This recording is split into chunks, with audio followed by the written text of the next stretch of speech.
사나이로 태어나서 할 일도 많다만 너와 나 나라 지키는 영광에 살았다. 전투와 전투 속에 맺어진 전우야. 산봉우리에 해 뜨고 해가 질 적에 부모 형제 나를 믿고 단잠을 이룬다. 어릴 적에 참 많이도 부른 노래다. 그러면서 생각한 게 진짜 사나이는 어떤 사람일까? 언젠가 TV에서 신승겸 장군과 태조 왕건의 이야기를 다룬 드라마를 본 적이 있다. 왕건이 물었다. 자기가 가진 능력을 나라를 위해 쓰는 사내야말로 진정한 사내가 아니겠느냐. 사내란 말이다. 지가 가진 능력을 나라를 위해 쓰고 죽는 것이 진정한 사내요. 능산이 자신없사하며 대답했다. 제가 그렇게 될 수 있다고 믿으십니까? 왕건이 대답했다.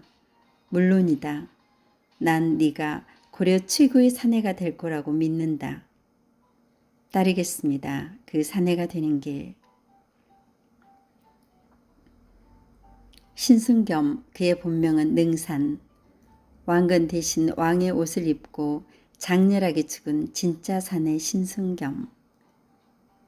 죽어도 죽지 않고 늘 살아서 왕건의 곁에 붙어 있었던 고려의 개국 공신이다. 홍유, 배현경, 복지겸 등과 함께 고려 태조 왕건을 옹립한 신승겸은 어떤 위기 상황에서도 자신을 배반하지 않는 왕건을 믿었기에 그를 위한 일이면 나라를 위한 일이라면 목숨을 바치는 것도 두려워하지 않았다. 927년 태조 10년 후백제 견훤은 신라에 대한 공격을 강화하기 시작했다. 그 당시 후백제 견훤은 고려의 태조 왕건과 함께 강력한 호족들 중 하나였다. 견훤과 왕건은 겉으로는 화친을 맺고 있었지만 언젠가는 대결을 피할 수 없는 관계였다. 견훤의 공격을 받게 된 신라의 경희왕은 고려의 왕건에게 군사를 요청하였다. 왕건은 군사를 이끌고 신라의 경희왕을 돕기 위해 출전을 했지만 왕건이 도착하기 전에 이미 경주는 견훤이 점령하고 있었다. 경주를 점령한 견훤의 군사들은 온갖 약탈을 자행하고 술에 흥청망청 연애를 베풀고 있는 경희왕을 포석정에서 붙잡아 스스로 목숨을 끊도록 강요했다. 신라에 도착한 왕건은 견훤을 공략하기 위해 이들이 돌아가는 길목인 공산에 군사를 대기하도록 했다. 고려군은 재빠르게 공산 지역을 점령하고 귀환하는 후백제군을 기습 공격하려는 것이었다. 하지만 이미 고려군의 전략을 알아버린 견훤군에게 크게 대피하고 만다.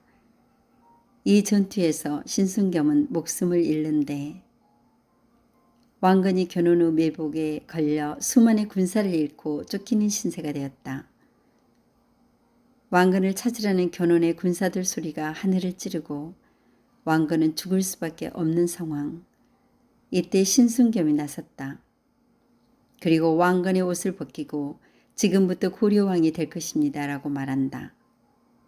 왕이 되어서 부하에게 빚지고 살아남을 수 없다는 왕건에게 고려왕을 살리고 죽을 수 있는 영광을 달라며 역사의 길이 남을 것이니 죽어도 죽는 것이 아니라 말한다. 나는 고려왕이다. 이렇게 소리치며 왕건의 말을 타고 왕건의 갑옷을 입고 달려나간 신승겸은 결국 견훤의 군사들에게 목이 잘려 죽임을 당한다. 늘 그림자처럼 자신과 함께했던 신하였기에 죽음과 같은 고통으로 왕건은 신승겸의 옷자락을 놓았다.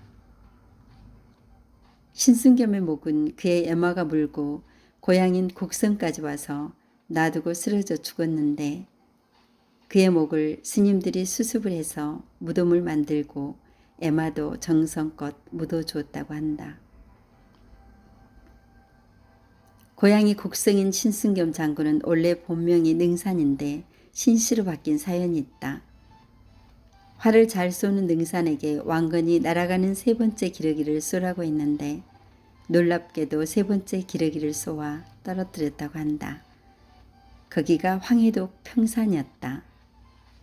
왕건이 이제부터 너는 평산 신시로 하라고 해서 평산 신시의 시조가 되었다.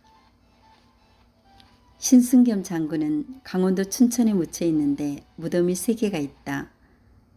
왕건은 자기가 묻히려고 받은 명당에 신승겸의 묘를 만들었는데 머리가 없는 신승겸에게 황금으로 된 새로운 머리를 만들어 주었다. 신승겸 장군의 묘가 3개인 데는 왕건의 신승겸에 대한 깊은 마음이 담겨져 있다. 목이 잘린 신승겸에게 금으로 만든 머리를 하사했는데 혹시나 도굴꾼이 묘를 훼손할까봐 봉분을 2개 더 만들었다는 것이다. 왕건은 그 후에도 오랫동안 곁에 신승겸 인형을 만들어 놓고 같이 밤마다 술을 마셨다고 한다. 죽어도 죽지 않는 남자, 죽어서도 살아있는 왕건의 영원한 아우였다. 아, 이런 인간과의 관계가 미치게 그립다.